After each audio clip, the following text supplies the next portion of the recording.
قدرت کی تنبیہ اردو کہانی۔ یہ پرانی بات ہے، بہت پرانے زمانے کی بات ہے۔ ایران کے ایک گاؤں میں ایک ظالم بنیا رہتا تھا۔ وہ بہت لالچی تھا۔ اس بنیے نے گاؤں میں ظلم کا بازار گرم کر رکھا تھا۔ گاؤں والے بے حد غریب اور مجبور تھے۔ مہنگے داموں سودا خریدنا ان کی استطاعت سے باہر تھا۔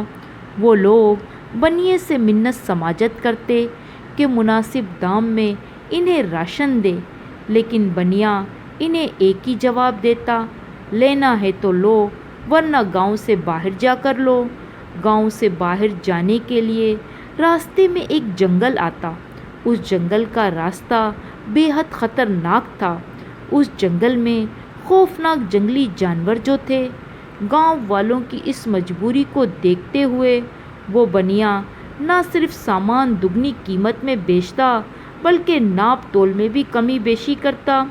اس طرح گاؤں والوں کے لیے زندگی کی گزر بسر کرنا مشکل ہو گیا۔ کچھ لوگ تو اپنے زیور گروی رکھوا کر اس سے سودا خریدتے اور کچھ لوگ کئی کئی دن کے فاقے کرتے، اور بنیا دن بدن امیر ہوتا چلا گیا۔ اس بنیے نے اپنا گھر محل جیسا بنا لیا اور بے شمار مال و دولت جمع کر لیا۔ بنیا بے حد عیش سے زندگی بسر کر رہا تھا۔ نہ تو اسے کسی پر رحم آتا اور نہ کبھی کسی کا اسے احساس ہوتا۔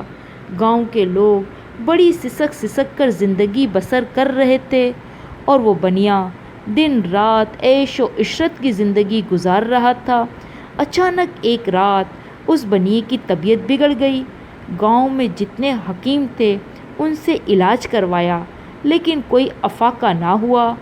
آخر پاس کے گاؤں کے ایک بنیے نے اسے مشورہ دیا کہ وہ اپنا علاج شہر جا کر کروائے۔ شہر کا راستہ اس جنگل سے گزر کر جاتا تھا۔ بنیے نے صاف انکار کر دیا۔ آخر جب حکیموں کے علاج سے فائدہ نہ ہوا تو بالآخر مجبوراً اسے شہر جانے کا فیصلہ کرنا پڑا۔ بنیے نے سوچا کہ اس طرح تو میں مر جاؤں گا، کیوں نہ رسک لے کر جنگل سے گزر جاؤں۔ اس نے ساتھ اپنے 2 ملازم لیے اور جنگل کی طرف روانہ ہوا۔ راستہ بہت طویل تھا۔ آدھے راستے میں پانی ختم ہو گیا۔ بنیے کو شدید پیاس لگی۔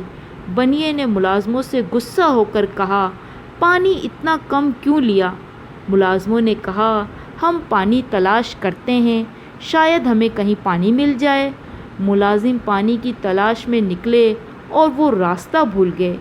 پیاس سے بنیے کا گلا سوکھ رہا تھا۔ اتنے میں اندھیرا چھانے لگا۔ بنیا تھک چکا تھا۔ وہ ایک درخت کے نیچے لیٹا تو اسے نیند آ گئی۔ بنیے نے نیند کے دوران اپنی سانس کو اکھڑتے ہوئے پایا۔ اسے محسوس ہوا جیسے کوئی سخت شکنجے میں پھنس گیا ہو اور وہ شکنجہ اسے آہستہ آہستہ دبا رہا ہے اور کسی بھی وقت اس کی جان نکل جائیں گی۔ اس نے ہڑبڑا کر آنکھیں کھولی تو اس نے انتہائی خوفناک منظر دیکھا۔ بنیے کو سر سے پاؤں تک ایک بہت بڑے اژدھے نے جکڑ رکھا تھا۔ بنیے کے پورے جسم سے اژدھا لپٹا ہوا تھا۔ وہ اژدھا پھن پھیلائے اس کے منہ کے قریب تھا۔ بنیے کے منہ پر اژدھے کی پھنکاروں کی پھوار پڑ رہی تھی۔ بنیے کی خوف کے مارے جان نکل رہی تھی۔ وہ اپنا آخری وقت اپنے سامنے دیکھ رہا تھا۔ اژدھا ایک پہر تک بنیے کے جسم سے لپٹا رہا اور بنیے کے جسم کو اپنے شکنجے میں وہ کسے ہوا تھا۔ صبح کو اچانک اژدھے نے آسمان کی طرف دیکھا، گردن ہلائی اور اپنے بل کھول دیے۔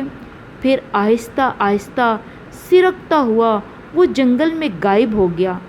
بنیے نے سجدے میں گر کر اللہ کا شکر ادا کیا۔ بنیے کے ملازم چند لمحے بعد اس تک پہنچ گئے۔ بنیے کو کانپتے ہوئے دیکھ کر وہ حیران ہوئے۔ بنیے نے کہا، یہاں سے جلدی چلو۔ تیز تیز قدموں سے وہ دوبارہ گاؤں کی طرف لوٹے۔ گاؤں لوٹتے ہی بنیے نے عیش و آرام، ظلم، ناانصافی اور بےایمانی سب کچھ ترک کر دیا۔ اس نے اپنی باقی زندگی گاؤں والوں کی مدد کرنے اور ان کا خیال رکھنے میں وقف کر دی۔ گاؤں کے حکیموں کے علاج سے ہی بنیا ٹھیک ہو گیا۔ دیکھتے ہی دیکھتے اس گاؤں میں خوشحالی آ گئی۔ آس پاس کے گاؤں والے بھی اب اس گاؤں میں سودا لینے آتے، جبکہ بنیا پوری زندگی اس ازدے کا شکریہ ادا کرتا رہا۔ وہ اسے اپنے لیے قدرت کی طرف سے تنبیہ سمجھتا تھا۔ اس کا خیال تھا کہ قدرت نے اس ازدے کے ذریعے اسے یہ پیغام دیا کہ تمہاری زندگی اور موت میں آدھے انچ کا فاصلہ ہے۔ اگر یہ ازدا اپنے جسم کو آدھا انچ مزید کس لیتا اور اپنے دانت تم پہ گاڑ دیتا تو تم چند لمحوں میں ہی زندگی کی سرحد عبور کر جاتے۔ اب اس بنیے کی سمجھ میں آیا کہ یہ زندگی اور یہ پیسہ اللہ کی امانت ہے، اور اگر تم نے اس امانت کی قدر نہ کی تو اللہ تم پر مصیبتوں کے ایسے بے شمار ازدے اتار دے گا، اور دنیا میں تمہیں کہیں بھی چھپنے کی جگہ نہیں مل پائیں گی۔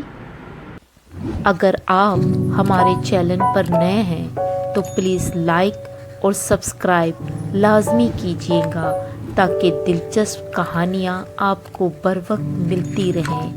ملتے ہیں ایک نئی کہانی کے ساتھ۔ اللہ حافظ۔